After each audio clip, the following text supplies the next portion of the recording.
Selamat petang, salam sejahtera. Terima kasih karena bersama dengan saya di Nazilin Unity Channel. Bagi Anda yang mungkin mengikuti channel ini selalunya, terima kasih. Bagi Anda yang kali pertama, tekan dulu butang subscribe. Kalau saya kata bahwa Perikatan Nasional akan berpecah dan akan dibubar tak lama lagi, mungkin Anda tersentak. Mungkin Anda akan kata mustahil. Tetapi apa yang dikatakan oleh netizen di luar juga disokong melalui kenyataan yang dikeluarkan oleh salah seorang pemimpin besar Malaysia, yaitu Timbalan Perdana Menteri kita, yang mana Zahid mengatakan bahwa PAS dan bersatu kawin muta'ah, tunggu retak jadi belah. Itu yang Zahid katakan.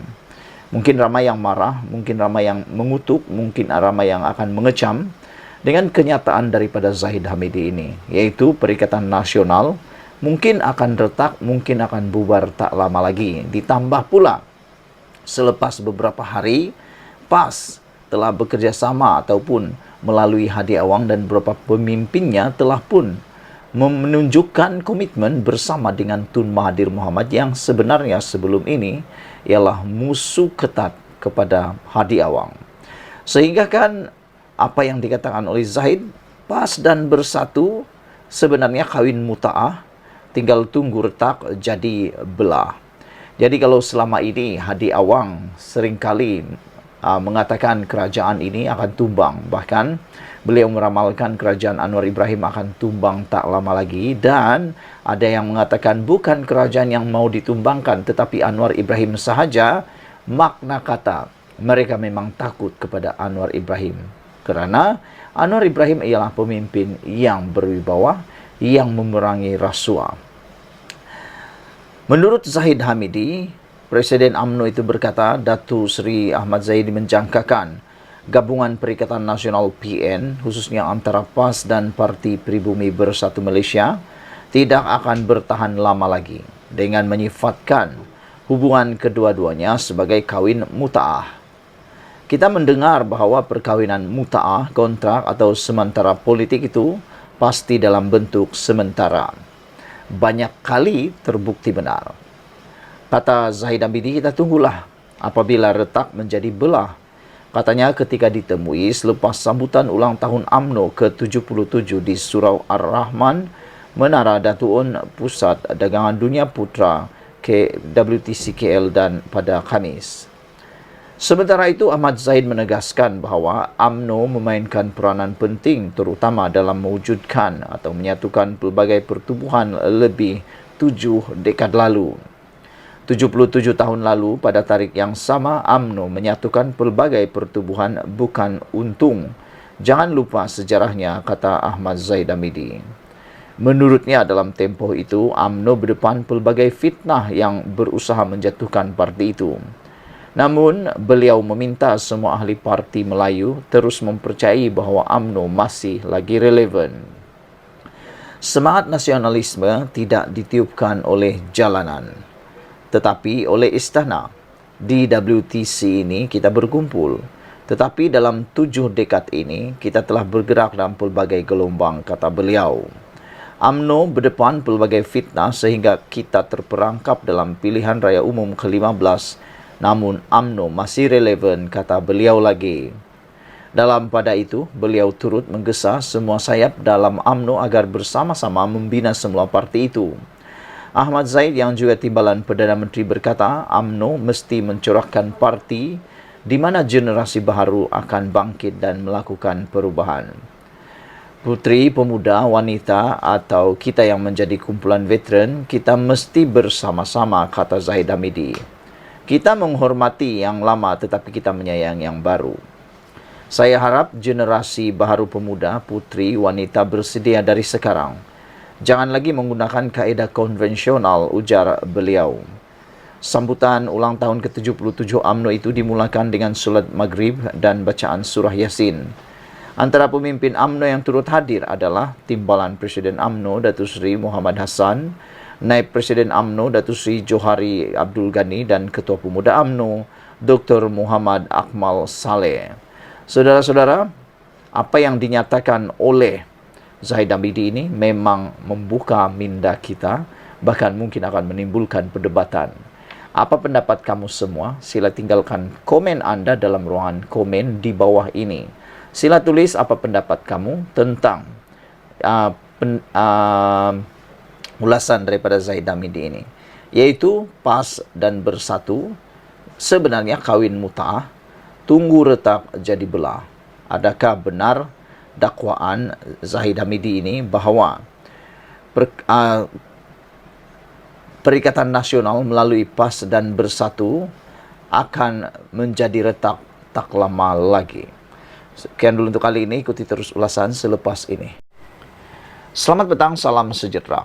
Baru 1 hari selepas Azam Baki disambung kontraknya menjadi ketua SPRM, sudah banyak perubahan, sudah banyak kekuatan, sudah banyak perkara yang boleh kita katakan terbaik.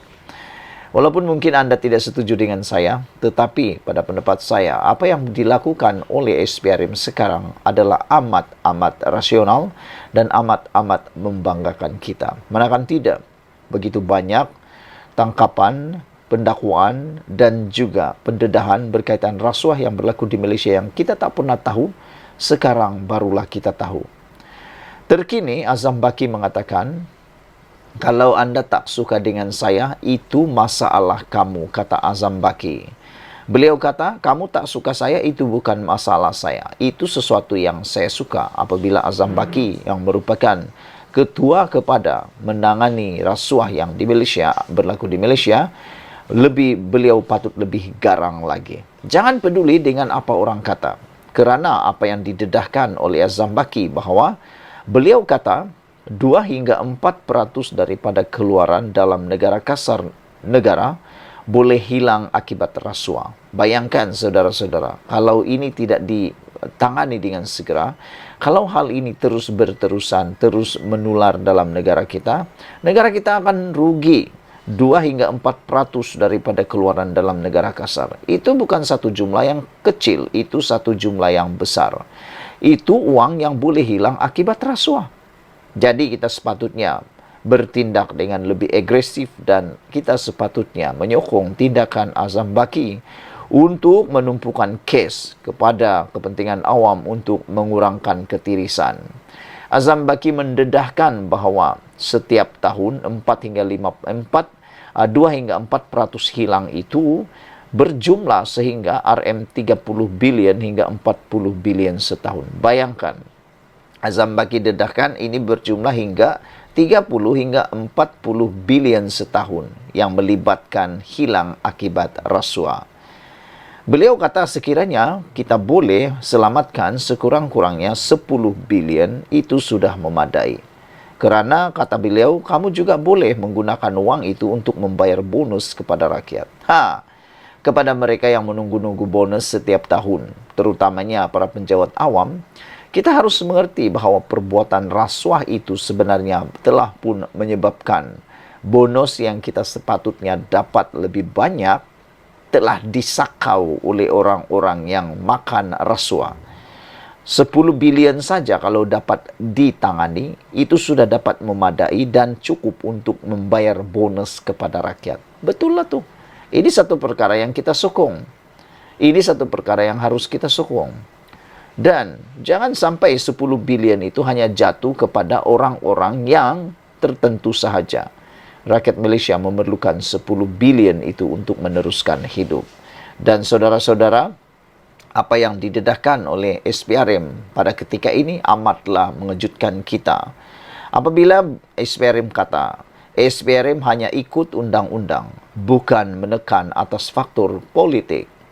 Suruhanjaya Pencegahan Rasuah hari ini menegaskan bahawa setiap tindakannya sama ada semasa proses siasatan atau selepas pertuduhan adalah mengikut peruntukan undang-undang. Berdasarkan prinsip bebas, telus dan profesional, serta tidak sesekali bertujuan menekan mana-mana individu atas faktor politik. Dalam kenyataan hari ini, berhubung dakwaan seorang bekas menteri bahawa SPRM sengaja mengada-adakan siasatan bagi tujuan pertuduhan untuk mencemarkan namanya, SPRM berkata kenyataan tersebut adalah tidak benar sama sekali serta telah menjejaskan imej Suruhanjaya.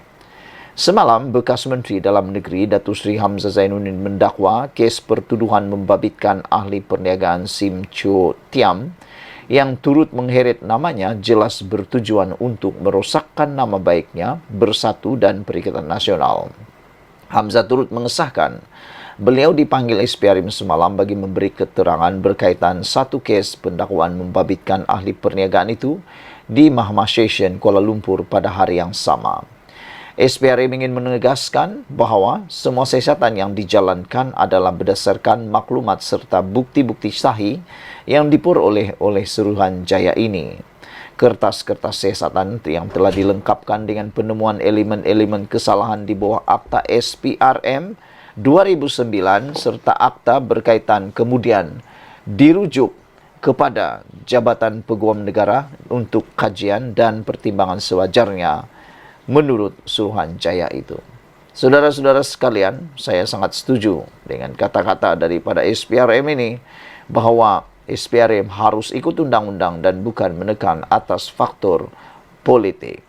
Sekian dulu untuk kali ini. Jangan lupa share video ini, tekan butang subscribe. Malaysia kita punya, kita juga sama-sama cintai Malaysiaku. Bye-bye. Selamat petang, salam sejahtera. Terima kasih kerana bersama dengan saya di Nazilin Unity Channel. Ini jawapan Hamzah Zainuddin selepas beliau telah pun diheret di dalam isu pertuduhan rasuah membabitkan RM15 juta. Sebelum kita teruskan ulasan kali ini, jangan lupa tinggalkan dulu komen anda, tekan butang subscribe dan tolong share video ini supaya semua orang tahu perkembangan politik terkini di Malaysia. Saudara-saudara sekalian, kita digemparkan dengan satu pertuduhan di mahkamah yang mana melibatkan seorang ahli perniagaan Cina berbangsa Cina. Namun yang menggemparkan seluruh Malaysia ialah apabila bekas menteri di Kementerian Dalam Negeri Hamzah Zainuddin turut disebut nama, dan ini menimbulkan satu spekulasi polemik politik yang besar di Malaysia. Sehingga kan Hamzah Zainuddin mengatakan bahawa beliau hairan nama beliau diheret dalam pertuduhan rasuah. Sehingga kan Hamzah Zainuddin mengatakan bahawa beliau berkata beliau hairan dengan tindakan memetik namanya dalam pertuduhan terhadap seorang Datuk Seri semalam bertujuan untuk mencemarkan reputasi beliau. Hamzah Zainuddin mengatakan bahawa pertuduhan rasuah terhadap individu bernama SIM Cho Tiam menyebutkan bahawa ia membabitkan projek-projek di bawah Kementerian Dalam Negeri semasa beliau menjadi menteri. Malah, pertuduhan tersebut juga menyebutkan nama beliau. Itulah yang janggal, kata Hamzah Zainuddin. Dan beliau hairan kenapa nama beliau disebutkan sedangkan beliau tiada pembabitan langsung. Masalahnya di dalam isu ini ialah seperti yang dipersoalkan oleh Hamzah Zainuddin, mengapa tiba-tiba nama Hamzah Zainuddin ada di dalam pertuduhan tersebut. Tentulah bukan sengaja, bukan suka-suka untuk membuat sesuatu perkara itu. Lebih-lebih lagi ianya melibatkan undang-undang. Oleh sebab itu, bukan sepatutnya Hamzah Zainuddin yang bertanya, tetapi kitalah yang harus bertanya kepada Hamzah Zainuddin. Mengapa nama beliau disebut di dalam pertuduhan tersebut dan bukannya Hamzah Zainuddin yang bertanya mengapa nama beliau disebut dalam pertuduhan tersebut. Walau bagaimanapun kita berasa bersyukur kerana pertuduhan ini bukan dikenakan terhadap Hamzah Zainuddin. Beliau hanya dipanggil untuk siasatan lanjut. Selain itu, Hamzah Zainuddin mengatakan bila diperhalusi keempat-empat pertuduhan tersebut, ia menyebut bahawa suapan adalah untuk mendapatkan apa-apa projek milik agensi-agensi di bawah Kementerian Dalam Negeri. Jadi beliau kata apakah projek yang menjadi hal perkara rasuah yang dimaksudkan pada kenyataan media pada malam semalam. Hamzah Zainuddin juga berkata ketika mengulas 4 pertuduhan rasuah terhadap SIM di Mahkamah Session Kuala Lumpur semalam. Atas satu pertuduhan meminta dan 3 pertuduhan menerima rasuah membabitkan 15 juta ringgit yang kononnya berlaku 2 tahun lalu. Berdasarkan 4 pertuduhan rasuah, lelaki berusia 63 tahun itu didakwa melakukan kesalahan itu antara Jun dan Julai 30, 2021 sebagai dorongan untuk Hamzah yang ketika itu Menteri Dalam Negeri semasa pentadbiran Perikatan Nasional untuk membantu Asia Coding Center Sdn Bhd untuk mendapatkan sebarang projek daripada agensi di bawah kementerian berkenaan. Hamzah juga menyoal kenapa kendaraannya dirakam pada petang semalam bermula kira-kira jam 4.30 petang hingga 7 malam oleh pegawai SPRM selepas pertuduhan kertas SIM telah dibawa ke mahkamah. Pertuduhan yang mengheret nama saya ini jelas bertujuan untuk merosakkan nama baik saya, Bersatu dan Perikatan Nasional. Lebih-lebih lagi, timbalan Perdana Menteri merangkap Presiden UMNO sendiri sebelum ini secara terbuka menyebut rancangan untuk mewujudkan kluster mahkamah dari kalangan pemimpin Bersatu dan Perikatan Nasional dakwa Hamzah Zainuddin lagi. Hamzah Zainuddin berkata namanya sengaja diheret dalam pertuduhan itu kerana kerajaan bimbang dengan kekuatan Perikatan Nasional dalam menghadapi pilihan raya akan datang. Saya juga faham ada pihak tertentu yang panik dengan kedudukannya yang sedang goyah ketika ini, tetapi janganlah bertindak sehingga menyebabkan rakyat merasakan SPRM boleh diperalat oleh pemimpin tertentu, kata Hamzah Zainuddin. Sementara itu, Hamzah turut mengucapkan tahniah kepada Ketua Pesuruhjaya SPRM Azam Baki setelah perkhidmatannya disambungkan selama setahun lagi. Namun katanya dia mengharapkan pelanjutan tempoh perkhidmatan itu tiada muslihat tertentu. Sekian dulu untuk kali ini. Jangan lupa ikuti terus ulasan selepas ini.